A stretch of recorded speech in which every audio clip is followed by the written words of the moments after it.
Hello friends, I welcome you all in my YouTube channel. आज इस video में हम काउंसलिंग साइकोलॉजी MPCE 021 का ब्लॉक 2 जो ऑलरेडी कर रहे हैं, ब्लॉक 2 का यूनिट 3 स्टार्ट करेंगे, ड्रामा एंड आर्ट थेरेपी। अब तक जो हमने बात की साइको एनालिसिस की बात की है, जो कि सिगमंड फ्राइड ने दी थी। बिहेवियरिस्टिक की हमने बात की है, जॉन बी वॉटसन जिसका जो है फादर माने जाते हैं। इसके अलावा हमने कॉल रोजर्स की जो है क्लाइंट सेंटर्ड की बात की थी। इसके अलावा आज जो हम करेंगे ड्रामा एंड आर्ट थेरेपी। ये थोड़ी न्यू थेरेपीज़ हैं लेकिन बहुत ही इंटरेस्टिंग है, और इसमें क्लाइंट का बहुत ज़्यादा इंटरेस्ट भी बना रहता है क्योंकि वो एक्सप्रेस करता है अपनी फीलिंग्स को थ्रू रोल प्ले। अपने आप को इन्वॉल्व करके अपने जो कैथारसिस है उसको यूज़ करता है, अपनी जो रिप्रेस मेमोरीज हैं उनको प्ले के थ्रू जो है वो दिखाता है। तो ड्रामा में वो क्या करते हैं, वो प्ले के थ्रू करते हैं अपनी इस जो है थेरेपी के थ्रू अपनी सब लोग जो है। एक तो ये दोनों की जो थेरेपी होती है ये ग्रुप में ही ज़्यादा यूज़ होती हैं। और आर्ट में हम क्या करते हैं, आर्ट में हम एक्सप्रेस करते हैं थ्रू पेंटिंग है, ड्राइंग है, कोई स्केच करके, जिससे ये मालूम होता है कि क्लाइंट के माइंड में क्या चल रहा है। इसको अब यहाँ से स्टार्ट करते हैं। सबसे पहले बात करते हैं ड्रामा थेरेपी। ड्रामा थेरेपी क्या होती है, इसमें is defined by national association for drama therapy as systematic and intentional use of drama theatre processes, products and associations to achieve the therapeutic goals of symptom relief, emotional and physical integration, personal growth। इसमें क्या कहा इन्होंने कि systematic intentional, systematic तो होता है क्योंकि जो थेरेपी होती है वो इंटेंशनली भी होती है, सिस्टमेटिक भी होती है। तो ड्रामा जहाँ पे आता है वो इंटेंशनल हम लोग करते हैं ताकि जो क्लाइंट है उसको रिलीफ मिल सके। तो इंटेंशनल जहाँ पे आता है वहाँ पे हम ड्रामा के लिए यूज़ करते हैं। थेरेपी क्या हो गया, वो सिस्टमेटिक होता है जिसमें हम क्या करते हैं, ड्रामा को यूज़ करके, प्रोडक्ट डिफरेंट चीज़ों को यूज़ करके, लोगों को यूज़ करके, एसोसिएशन सब लोगों को आपस में एसोसिएट करके। मेन गोल क्या होता है कि सिम्टम क्या होता है, उसमें रिलीफ मिल सके, emotional physical integration and personal growth हो सके। या हम इसको सिंपल वर्ड्स में क्या इसकी डेफिनेशन रहेगी कि drama therapy is the intentional and systematic use of drama art therapy to drama and therapy to achieve healthy psychological growth and emotional change. ये सबसे ज़्यादा ऐसी जो है जिसमें हम क्या करते हैं, कैथारसिस को यूज़ करते हैं, क्रिएटिविटी को यूज़ करते हैं। और इसमें हम स्कूल में ये काफ़ी ज़्यादा यूज़ होती है, और कहीं पे भी हम इसको करते हैं जहाँ पे ग्रुप आता है, जहाँ पे लोग रोल प्ले करते हैं।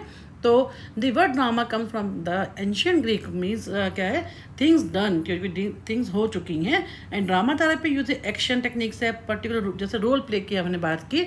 बहुत ईजी होता है बिहेवियर चेंज करना, किसी को ठीक करना, किसी को फीलिंग्स को बाहर निकालना। तो रोल प्ले बहुत इंपॉर्टेंट।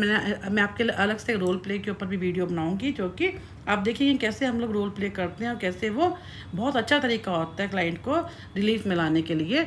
ड्रामा गेम्स होते हैं, इम्प्रोवाइजेशन होता है, पपेट जो पपेट शो आपने देखे होंगे, मास्क आप देखा होगा डिफरेंट हम लोग मास्क लगा के रोल प्ले करते हैं ताकि कोई हमें पहचान ना सके, हम अपनी बात भी उनको कह देते हैं। किसके लिए, बिहेवियर चेंज के लिए एंड पर्सनल ग्रोथ। तो इसमें क्या होता है, it is an active approach that help the client tell his or her story to solve a, अपनी स्टोरी को बताता है ताकि उसको जो है प्रॉब्लम्स की सॉल्व हो जाए। अचीव ए कैथारसिस, अपने मन में जो छुपी जो फीलिंग्स हैं उनको वो बाहर निकाल सके। Extend the depth and breath of inner experience, उसको बुरा जो अभी एक्सपीरियंस हुआ है उसके डीप तक जो वो जा सके। Understand the meaning of images को समझ सके। Strengthen the ability to observe personal roles while increasing flexibility between the roles. Between roles क्या होगा, डिफरेंट बाकी लोग भी होंगे, क्योंकि ये जो होते ग्रुप में होती है, कोई भी एक आदमी ड्रामा नहीं करता, वो सब मिलके ग्रुप में करते हैं। हर एक को डिफरेंट रोल दिए जाते हैं, सब अपने अपने रोल के हिसाब से एक्ट करते हैं। और इसके अलावा अपनी कोशिश करते हैं कि वो हम क्या करते हैं, इसमें थेरेपिस्ट क्या करता है कि इसमें रोल प्ले के थ्रू जो है उनकी फीलिंग को बाहर, ड्रामा के थ्रू जो है उसको पहले पता होता है कि इसको ये देखना है कि इस क्लाइंट को क्या प्रॉब्लम है, तो उसको उसी टाइप से रोल दिए जाते हैं। लेकिन क्लाइंट को नहीं पता होता कि जो है थेरेपी जो है उन पे थेरेपिस्ट है उन्हीं के ऊपर इस टाइप से वो कर रहा है, एनेक्टमेंट करके या उनको कैथारसिस के थ्रू उनकी प्रॉब्लम को जो है फाइंड आउट कर रहा है। The result is an active experiential process होता है, क्योंकि हम खुद इसके अंदर एक्सपीरियंस वो होता है, इसको एक्सपीरियंस करते हैं। That draws on the person capacity for play, utilising it as a central means of accessing and expressing feeling, gaining insight. क्योंकि इसमें क्या बहुत अच्छा तरीका होता है, एक्सप्रेस करते हैं अपनी फीलिंग्स को, इंसाइट गेन होती है। and practicing successful approaches to difficult situations. It has roots in religion, theatre, education, social action and mental health therapy. तो यहाँ पे इन्होंने सारे उसके बारे में बताया कि उसकी हिस्ट्री के बारे में कि कैसे, तो सिंपल वर्ड हम क्या कहते हैं इसके अंदर पे कहते हैं ड्रामेटिक के थ्रू क्लाइंट की जो फीलिंग्स को हम बाहर निकालते हैं और एक ग्रुप में एक्टिविटी ज़्यादा होती है। And the first return theoretical, इसमें सारा उन्होंने उसके बारे में है कि कहाँ पे सबसे पहले ग्रीक थिएटर में हुआ था। And Aristotle says the function of tragedy is to induce catharsis which is release of deep feelings. Catharsis इसमें मेन इसमें यही होता है कि आप थ्रू कैथारसिस, थ्रू ड्रामा आप उनकी फीलिंग्स को बाहर निकालते हैं। तो ये क्या हो गया, और कैथारसिस से क्या होता है, हमारी इंसाइट होती है ना। कैसे होता है इसके अंदर, कोई जैसे हम पपेट शो कर सकते हैं, रोल प्ले कर सकते हैं, डिफरेंट डिफरेंट गेम्स कर सकते हैं, तो हर एक को डिफरेंट तरह के रोल्स दे सकते हैं ताकि जो है क्लाइंट जो है नॉर्मल हो जाए। Drama therapy applies techniques from theatre to the process of psychotherapeutic healing, क्योंकि हीलिंग पे उसको लेके आना है। और ये सारा उनकी हिस्ट्री के बारे में है कि drama therapy aims at helping people who are in a therapy. Drama therapies have extended their application beyond the clinical context to the and उन्होंने पहले क्लिनिकली उसको यूज़ किया था, अब क्या कर रहे हैं वो लोगों को हेल्प कर रहे हैं इसमें थ्रू दिस ड्रामा थेरेपी। अब क्या है, जस्ट एज अब इन्होंने psychotherapy teach people who have difficulties with their thoughts. जैसे हमने साइको एनालिसिस की बात की, साइकोथेरेपी की बात की, जिसमें क्या होता है, who have difficulty with their thoughts में प्रॉब्लम होती है, इमोशंस होती हैं एंड बिहेवियर में होती है। तो ड्रामा थेरेपी क्या करती है, यूज ड्रामा प्रोसेस, जैसे गेम्स हो गया, इम्प्रोवाइजेशन हो गया, एक आर्टिफिशियली उसको हम वो करते हैं, क्रिएट करते हैं, स्टोरी टेलिंग हो गया, रोल प्ले हो गया, किसके थ्रू, पपेट हो गया, मास्क हो गया, प्लेस परफॉर्मेंस के थ्रू। तो इसमें क्या होता है, बेसिकली जो ड्रामा थेरेपिस्ट होता है, इस ट्रेन जो ड्रामा करेगा, जो जिसकी हेल्प से ये सब होगा, तो जो काउंसलर है या जो ड्रामा थेरेपिस्ट है, उसको इन 4 एरियाज़ के अंदर क्या है, स्पेशलिटी होनी बहुत ज़रूरी है। उसको इन सब चीज़ों के बारे में नॉलेज होनी बहुत ज़रूरी है। नंबर 1 पे ड्रामा और एंड थिएटर सबसे ज़्यादा इंपॉर्टेंट है कि ड्रामा थिएटर कैसे होगा, क्या होगा। जनरल एंड एबनॉर्मल साइकोलॉजी, क्योंकि जनरल साइकोलॉजी पता है कि क्लाइंट की क्या है, एबनॉर्मल कि उसके माइंड में भी क्या चल रहा है, जिससे उसको बाहर निकालना है थ्रू कैथारसिस। साइकोथेरेपी वो भी माइंड प्रोसेस की उसको नॉलेज होनी जरूरी है।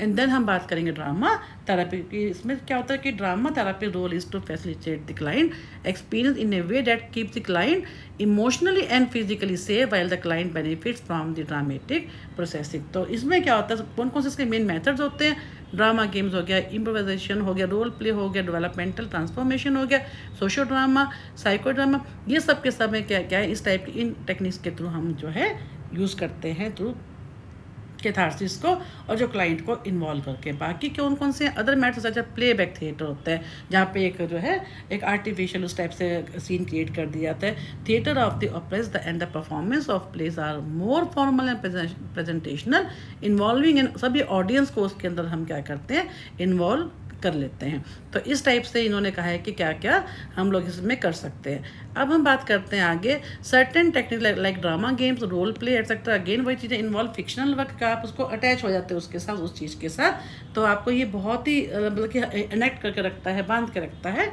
तो इसमें क्या होता है कि the client pretends to be character different from him और her, this can expand the client's role repertoire. तो अपने आप को क्लाइंट क्या शो करता है, प्रिटेंड करता है कि ये उसका कि वो डिफरेंट, उसको ये लगता है कि वो डिफरेंट रोल कर रहा है, लेकिन जब उसको रोल दिया जाता है तो वो उसके थ्रू अपनी ऑटोमेटिकली उसको इतना अटैच हो जाता है कि अपनी फीलिंग्स के बारे में एक्सप्रेस करना कैथारसिस को स्टार्ट कर देता है। Other techniques such as psychodrama है, थेरापेटिक स्पाइरल मॉडल है, playback theatre of the oppressed. इन्होंने डिफरेंट ऑटोबायोग्राफिकल परफॉर्मेंसेज है कि किसी की हमने ऑटोबायोग्राफी को उठाया, उनके बेस के ऊपर हमने परफॉर्म कराना शुरू कर दिया।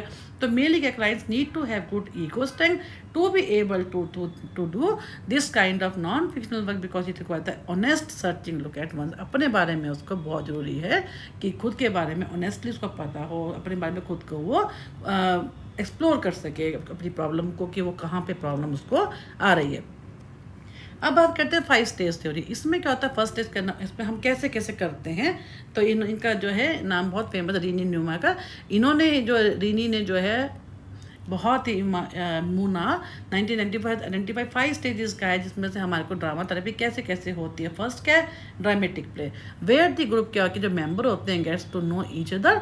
एंड थेरेपिस्ट क्या होता है, through playing together develop trust को डेवलप करता है, ग्रुप कोहेशन को करता है, एंड बेसिक रिलेशन स्किल। सबसे पहले आपस में सब इंट्रोड्यूस करते हैं एक दूसरे को, एक गुड रैपर्ट को बनाया जाता है ताकि सब एक दूसरे पे के साथ इंट्रोडक्शन होती है जिसको हम बोलते हैं, और एक ट्रस्ट पैदा होता है, ग्रुप में कोहेसिवली कैसे एक बॉन्डिंग होती है, रिलेशनशिप बनती है।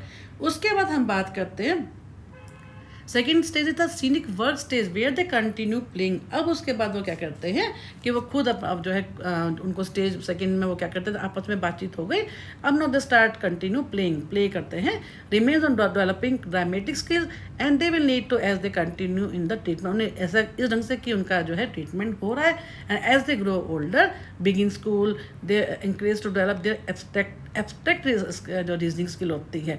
एब्स्ट्रैक्ट क्या होती है, जो कि इमेजनरी होती है, उसको वो किस में लेके आते हैं, प्रैक्टिकल में। हम कॉन्क्रीट की बात करते हैं।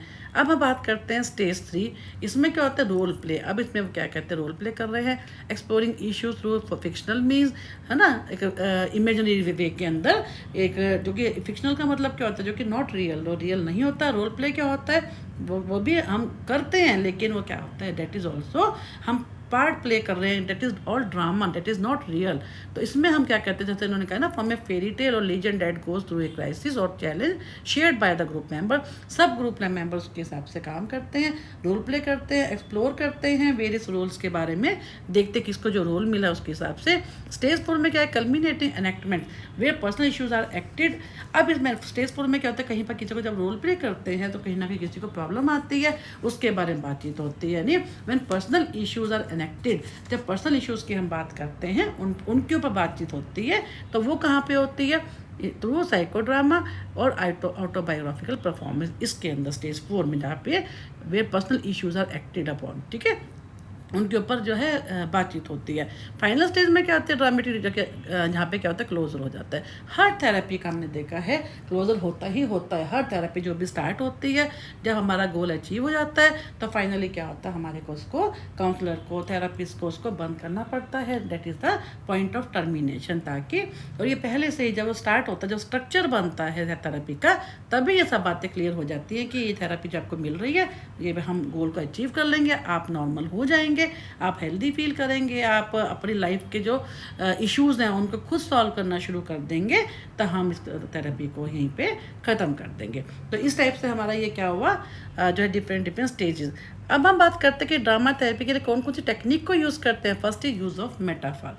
इसमें क्या होता है, मेटाफर के अंदर मान लीजिए किसी के साथ कोई सेक्सुअल अब्यूज़ हुआ है, ठीक है, तो उसमें क्या है, हम उसको नहीं लेंगे, लेकिन ऐसा कुछ सीन क्रिएट करेंगे, ऐसा कुछ दिखाएंगे, ताकि जो उसका विक्टिम है वो उसको देखकर अपनी फीलिंग्स को, कैथार्सिस, अपनी फीलिंग को बाहर ला सके।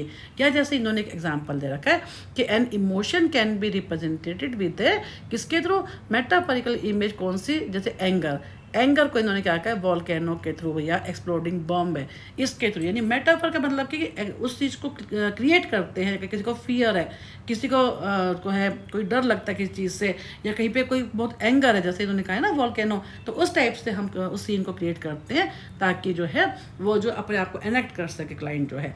फिर है कंक्रीट एम्बॉडीमेंट। इसमें जैसे अभी हमने कहा कि उसमें क्योंकि वो अपने आप को एब्स्ट्रैक्ट से, this technique allows the abstract to become concrete. जो हमारे इमेजिनरी होते हैं उसको हम रियल लाइफ के साथ अटैच करते हैं थ्रू द क्लाइंट्स बॉडी, अपने आप को बॉडीली, उसकी बॉडी को, क्योंकि हम जब रोल प्ले की बात करते हैं तो क्लाइंट की बॉडी इन्वॉल्व होती है। तो एम्बॉडीमेंट का मतलब क्या होता है, present the use of body used as a tool for healthy healing के लिए। क्या हम क्या करते हैं, क्लाइंट को यूज़ करते हैं कि वो अपनी बॉडी को यूज़ करे through role play, through self awareness, connection करते हैं, सेल्फ रेगुलेशन का होता है कि वो कर सकता है, finding balance and creating self acceptance, अपने आप को जो है खुद को बता के वो एक्सेप्ट कर सके। तो एम्बॉडीमेंट में हम बेसिकली क्या करते हैं, अपनी उससे जो क्लाइंट की बॉडी है उसको इन्वॉल्व करते हैं ताकि वो फिजिकली इन्वॉल्व हो सके और अपनी एनर्जी को यूज़ कर सकें। तो अब हमें बात करते हैं नेक्स्ट है ड्रामेटिक प्रोजेक्शन। इसमें क्या होता है, हम ड्रामा, ऑब्वियसली ड्रामा होता है, इसके अंदर फीलिंग्स को एक्सपोज किया जाता है, फीलिंग को प्रोजेक्ट किया जाता है। तो drama the technique is again to concrete होता है एम्बॉडीमेंट, यानी रियल लाइफ में हो जाता है, प्रैक्टिकली हो जाता है। एंड एम्प्लॉयज मेटाफर हमने अभी किया है, कैसे हम जैसे जो है किसी एंगर होता है तो हम कैसे उसमें वोल्केनो को यूज़ कर सकते हैं। तो इस टाइप से ये सब चीज़ें करके हम उसको ड्रामा थेरेपी को यूज़ करते हैं। फिर है a client's difficulty asking for help and internal problem can be dramatize in a sense with other members of the. इसमें क्या होता है, क्लाइंट जो होता है, मान लीजिए जैसे अभी मैंने आपको एग्जांपल दिया, किसी को सेक्सुअल एब्यूज हुआ है, तो उसमें क्या होता है, दूसरों की हेल्प से वो ये देखता है कि इमेजिनरी, क्योंकि तो बाकी लोग उस चीज़ को रोल प्ले कर रहे होते हैं, तो इसके थ्रू क्या होता है कि is the imaginary world that is created when you play और imagine together a safe trusting situation. कर कोई और रहा है, रोल प्ले कोई और कर रहा है, लेकिन सिचुएशन वही क्रिएट की जाती है ताकि जिसके साथ ये हुआ है वो अपने आप को, वो अपनी फीलिंग्स को बाहर लेके आए और अपने आप को अटैच कर ले उसके साथ, ताकि जो है उसके जो है जो लाइफ की जो प्रॉब्लम चल रही है वो जो है सॉल्व हो जाए। तो इसमें क्या होता है कि कैसे हम जो होते हैं ट्रांजिशनल स्पेस पे आते हैं, आगे आगे बढ़ते हैं with the help of other members, और वो इमेजिनरी होता है, लेकिन वो बाद में अपने साथ हम जब अटैच हो जाते हैं तो काफ़ी सेफ भी रहता है और जो है अपनी प्रॉब्लम से हम बाहर भी आ जाते हैं। It is a timeless space which क्या होता है, anything we can imagine can exist. Timeless क्या होता है कि इसमें कितना भी टाइम लग सकता है, लेकिन हम क्या करते हैं कि इट क्रिएटेड जॉइंटली होता है by the therapy and clients playing together and believing in the possibility that anything can happen. यानी इसके लिए हम कितना भी टाइम लग सकता है, नॉर्मली थेरेपी बहुत छोटी होती है, लेकिन कभी कभी जिसमें टाइम लग जाता है, लेकिन इसके अंदर कोई हम टाइम को लिमिट को लेकर नहीं चलते, टाइमलेस एक्टिविटी होती है ये।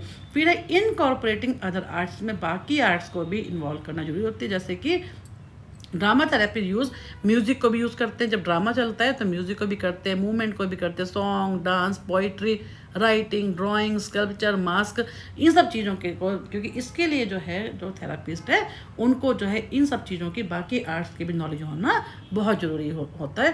तो इसके बाद के ये हमने सब डिफरेंट जो है हमने ड्रामा थेरेपी की टेक्निक्स के, बहुत ही इंपॉर्टेंट है ये चैप्टर, इसमें दोनों, चाहे आर्ट थेरेपी हो चाहे ड्रामा थेरेपी, कुछ ना कुछ एग्जाम में जरूर आता है।